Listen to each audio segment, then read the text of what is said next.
Americans. What thing will foreigners never understand? We don't call ourselves Americans because we think we're the only people in North or South America. Americans just rolls off the tongue a lot better than USAians or United States of Americans. As an American who has lived in a few South American countries, thank you. I try to explain this every time, but no. If I have to hear, actually we're all American again, I think my head will explode. Seriously. My Spanish teacher last semester was Puerto Rican, and she thought it was so arrogant that we referred to ourselves as Americans. It has nothing to do with that we think we're better. That's a picture she and I suspect many other Central or South Americans have painted in their heads about our attitudes, which is disappointing. We're a very long flight from any two countries with a long, seething enmity of each other. So when we mistake your accent for another nearby country, we're really just making our best guess at a place we've never been to. Source: watched a coworker ask a Polish lady if she was Russian and almost sprained my cringing muscle. I got yelled at by a Belgian lady on a flight when I asked her if she was German. The war ended 70 years ago. Move on. In their defense, if you ask a Texan if they are from Mississippi, they will probably crap their pants with rage. Or if you really want to piss them off, ask them if that is a San Francisco accent. Texans hate Californians. I just don't tell people I'm from California anymore. Been in Texas for like 15 years, but no one cares. They just care where I was born, like it matters. My British grandparents could never wrap their heads around the entertainment in baseball. We once went to a baseball game and my grandparents told us they'd rather watch paint dry. Then again, my grandpa was a big golf fan, so he didn't really have the right to complain. I think it has to do with a lack of understanding of the game. I'm a soccer fan, and when other Americans ask me why I like such a boring sport, I compare it to baseball. When a reliever comes into the game in a late inning with 2 outs and the bases loaded on and has to strike a guy out or turn a double play, many Americans have a good grasp of the strategy required on the parts of the pitcher and the defense, as well as the batter and the base runners. A lot of foreigners don't see that. They see the manager slowly walk to the mound to get the guy off. The next pitcher comes from the bullpen, the commercials on TV while the next pitcher warms up, and then a guy takes 5 minutes to complete one at bat. Without understanding the stakes, the strategy, and the skill involved, I'm sure it would seem very boring. Same with soccer. If the average American watches a scoreless half of soccer, they read that as 45 minutes of nothing happening.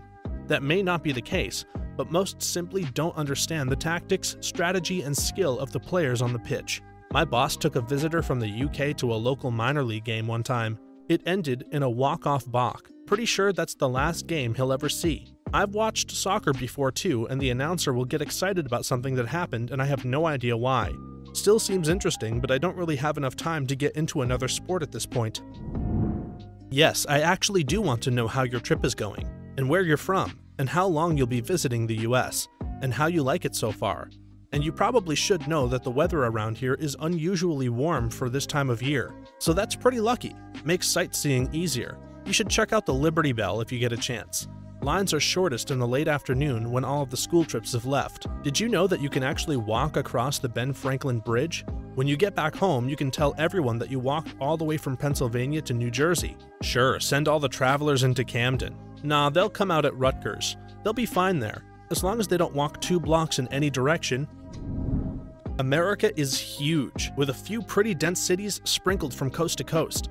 We get a lot of criticism for not traveling and getting a sense of the world or learning an extra language. But for most Americans, foreign capital is not a train ride away.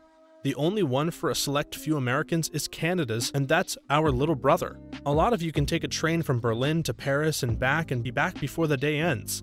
You could head to London for the weekend or Amsterdam for a random festival. 20 miles in a different direction may be a completely different language to steep yourself in. We don't have that luxury. Thus, the impetus to learn extra languages isn't there. We're busy learning the 20 different cultures within America alone. Excuse us if we don't quite grasp the intricacies of culture between France, Belgium, Germany, Switzerland, and Italy. I was going to post pretty much the same thing.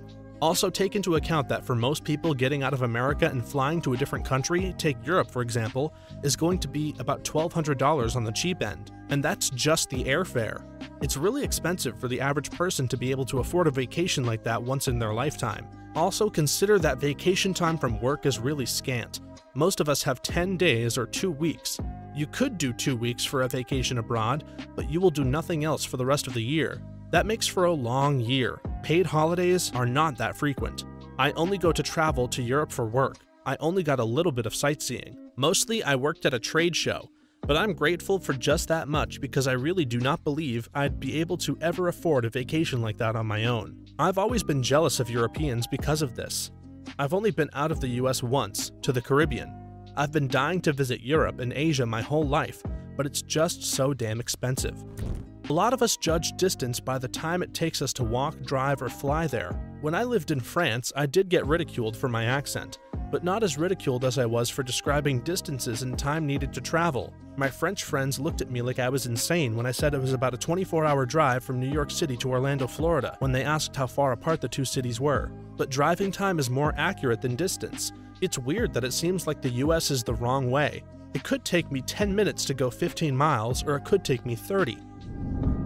We know the metric system is more efficient, but at this point we're all so used to it and it would cost so much to change, we simply don't bother. I'm learning the metric system so I can better understand all the nature documentaries I watch that are narrated by Brits. When I play games like Kerbal Space Program and Elite Dangerous and stuff that measures in meters, I just nod my head and say, that seems far or fast. They're not violent like you see in American TV shows and movies.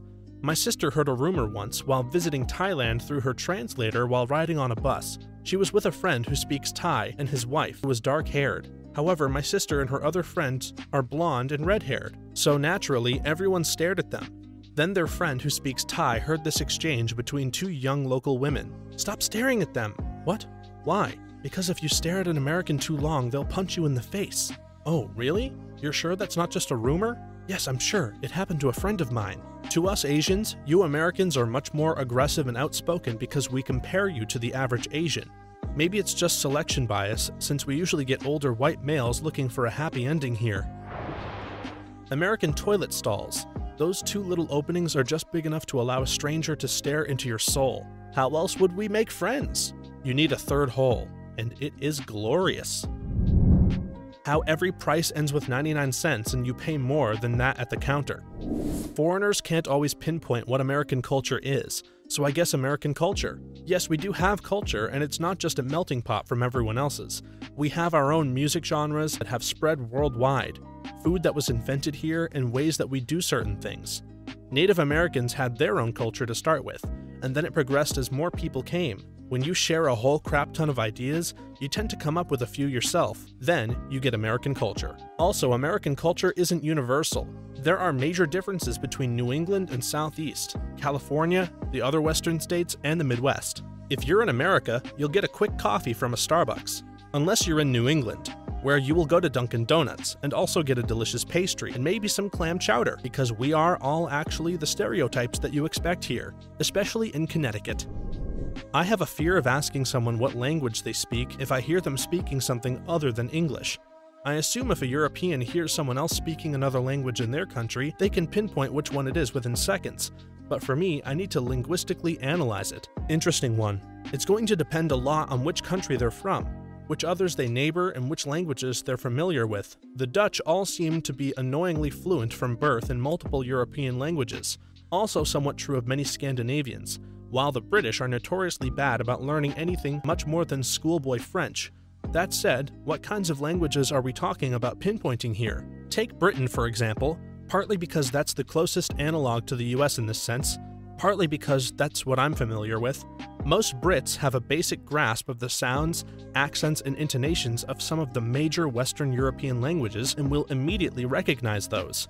Even overhearing just a phrase or two while wandering past a group of tourists, French, German, Italian, Spanish, you'd be able to discern those? If so, you're pretty much on par with much of Britain. The English are also familiar enough with neighboring Welsh sounds and intonation to immediately recognize that, despite nobody understanding a word. It's also never really spoken outside of Wales, so that's a giveaway. But even if it were, we'd be able to identify it. I'm guessing the same is true for Irish, Scots, Gaelic for Brits in Northern Ireland, Scotland, respectively. Dutch and Swedish would be less readily recognized, but some Brits would figure it out after a moment of careful listening. You might be able to add Polish to the list, since the UK has received a large number of Polish immigrants over the past 10 years. Though I haven't lived there since then, so I couldn't, and would argue it probably falls under grouping problem below. Beyond that, most Brits would struggle. Most would hear Portuguese and assume it's Spanish, probably including me, unless they speak some Spanish, and they aren't going to be able to distinguish between different languages within the same group. At least not easily. Most Scandinavian languages, and certainly Slavic languages, probably including Polish, are essentially indistinguishable to most Brits, and that covers a lot of Europe, a lot of people, and a lot of languages. How big America is. My wife and I took 5 weeks last summer to camp and travel, over 5,000 miles round trip to Grand Canyon and back. The size of the country is hard for some people to grasp. I drove to the Grand Canyon from Pennsylvania. While I was there, I met a very nice couple from the Netherlands. They were astonished when I told them it took me 2.5 days to get there while driving 9 to 11 hours a day. Apparently, they could start at the center of their country and 3 hours later be crossing a border to a completely different country or something to that effect. Belgium here. The size of the USA does sound a bit daunting to me. I'm quite surprised how far and how long you people are willing to drive to get from A to B. Every weekend I travel from my college dorm in the center of my country to my parents' house at the northern border. It takes me about an hour. You can easily cross all of Belgium from north to south in 2 hours if you take the right highways, and if you get lucky with traffic. American football is like a game of chess where half of the game is being played in between the actual plays on the field. Players substitute on every play not because football players are weak or not conditioned well enough to play for extended periods of time, but because certain offense lineups require different players to be successful. You don't want 4 200-pound wide receivers lined up for a power run on the goal line. You bring in extra 250 to 300-pound linemen, tight ends, fullbacks for that. And I think it has gotten so popular not because of its violent nature of it, but because the games occur on very consistent basis. Every Saturday for college and Sunday for pro with few exceptions. Game days are a tradition at this point. I see it more like a battle. QB is the general calling the shots. Linemen advance the front or tactically pull it back while protecting the general. Wide receiver and running back are special forces flanking the enemy or sneaking through the line, and the defense, well, defending. For me, it's the best game because there's only 16 games to watch to follow my team, and perhaps a few more if, well, who am I kidding? I'm a Jets fan. Consider yourself lucky. Sometimes it's difficult or downright exhausting to continuously follow your favorite team through the playoffs and all the way to the Super Bowl 7 times within the last 15 years. The Pledge of Allegiance only sounds horrifying and dystopian if you're learning about it as an adult. Kids in the US start reciting it before they even know or care what it means, and so even as they get older, they very rarely pay attention to what they're saying. They're just going through the motions so that they aren't that edgy kid who doesn't say the pledge. So many foreigners are absolutely appalled when they learn about the pledge, and don't seem to get that it's just empty words, part of the morning routine. I work in schools, and the pledge for kids and teachers isn't so much about the words themselves as it is about a signal that the day is about to start. The kids come in from the outside all crazy and wild, but as soon as the pledge starts, it's a sign that they need to calm down and get ready to learn. Some schools I've worked in have replaced the pledge with some kind of school motto or slogan. The pledge is less about the actual words being said and about having a structure that kids will recognize to keep the school day moving along. At my school, we have a moment of silence every morning for this exact reason. It isn't terrible here. You're unlikely to be shot unless you are somehow involved in significant criminal activity, and parts of our country really don't have working or useful public transit. To add on to that, many places are too sparsely populated and too sprawled out for mass transit to work. Yes, I had to explain to someone once that while they could certainly drive from LA to San Francisco in a day, a quick detour to see Yosemite probably wasn't a good idea. Distances here are enormous. We know that Olive Garden isn't real Italian food. Nobody with 2 or more brain cells thinks it is, but it is delicious food. Nobody has ever said, "I want some real Italian food, let's go to OG." We go there because the nonsense they shove in our faces is goddamn delicious. Same with Taco Bell in the more southern states. Sadly, I've met actual people from New England that thought Taco Bell was authentic Mexican food. As a Californian, I felt sad for them. Apparently that we're not all fat and annoying. Can't tell you how many Brits and other Euros think we're all just a bunch of fat idiots. Some of us are, most of us are not. As a Minnesotan, they just think I'm Canadian. Excessive amounts of cheese. Every time I have a European or Asian friend visit the States, they don't understand why there's so much damn cheese on all our food. Wait, you can eat a meal without cheese? You can, but it doesn't mean you must. If I drive from Philadelphia, Pennsylvania to Erie, Pennsylvania, It's about a 6-hour drive, yet I've never left the state. If you do that in Europe, I can't even imagine how many countries I could drive through. On the same topic of transportation, I don't think foreigners will ever understand how we tolerate our terrible infrastructure and public transportation. In Texas, you can drive 12 hours and still be in the same state. In Hawaii, you can drive 12 hours and still be in the same state. The cultish love Texans have for Texas. It's like being part of a sports team. But hey, they are a sports team. Houston is nuts about them. The mentality of minorities and blacks here. I'm American-born, but my family is African. So many non-American blacks don't understand the complex history of race relations in the US and think that we focus too much on race, but they don't have the same history. They tell black Americans how to act when they themselves haven't taken the time to understand what's going on. I watched a documentary about black British soldiers from Jamaica who worked with white American soldiers during World War II. The white Americans expected the black Brits to submit to them like black Americans often did when they taunted them. But because they hadn't been subjugated to centuries of oppression, they spoke up and fought back, making it less likely for the white soldiers to mess with them. It's a huge psychological difference, still present today, that they don't seem to be aware of, or that they ignore. No, you cannot visit New York City, Boston, Miami, Chicago, Los Angeles, San Francisco, and see the Grand Canyon on your 7-day holiday. It will take you that long just to get through TSA at the airport. Also, most Americans have not been to all 7 of those places. I've been to 16 states and I've mostly just seen corn, peanut butter, and root drink. I was shocked to learn that other countries don't consider them normal. They're both amazing. I love root drinks so much that I have notes about different brands so I can start a website. Apparently they're both regional to North America and rarely consumed in other countries. Peanut butter is definitely common in the UK. I've heard it's a natural peanut butter though, and that there's a thing called American peanut butter, which is the sugary stuff they sell this side of the pond. So I work in a store and I get this sometimes. I don't know why, but I have a habit of calling a group of people, 2+ people, guys. As in, hey guys, how's it going? I'm not implying that I think women look like guys or anything, it's just a way to say you all. Please don't think I'm an asshole. I've met a lot of foreigners that think it's weird that I do the majority of cooking and cleaning at home. My wife is in the military and works weird hours. I got a part-time gig after I got out of the service and started taking classes. I'm home way more than she is. The diversity between states here. I'm from Massachusetts, and driving through some states can feel like different countries. We have different cultures, accents, laws, etc. And when foreigners look at America as a whole, perplexed by all that's going on here, I think they really can't grasp the sheer size and scope of the US and all the differences that come with that. I think that this is a common argument in all these threads. But you are all Americans. But a person from Miami and one from Seattle are as different as can be in 2 European countries. But you have the same currency, the same TV, the same music, the same president, the same history, the same language, and the same politics. But the people from Florida and the people from the north have different accents, customs, and foods. And so to the infinite. This isn't just the US. Go from Surrey to Croydon to Liverpool to Birmingham to Glasgow, and you get very different accents, classes, ways of life, etc. Foreigners don't understand that we have a great drink now.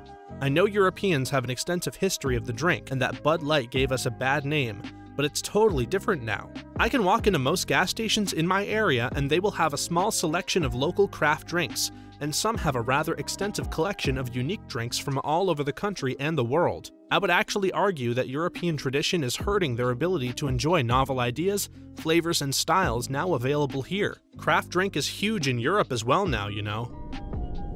The vastness of the USA. Most Americans in their lifetime will not experience all American cultures, values, and beliefs. It differs so much from region to region and even landscape. American life is different everywhere.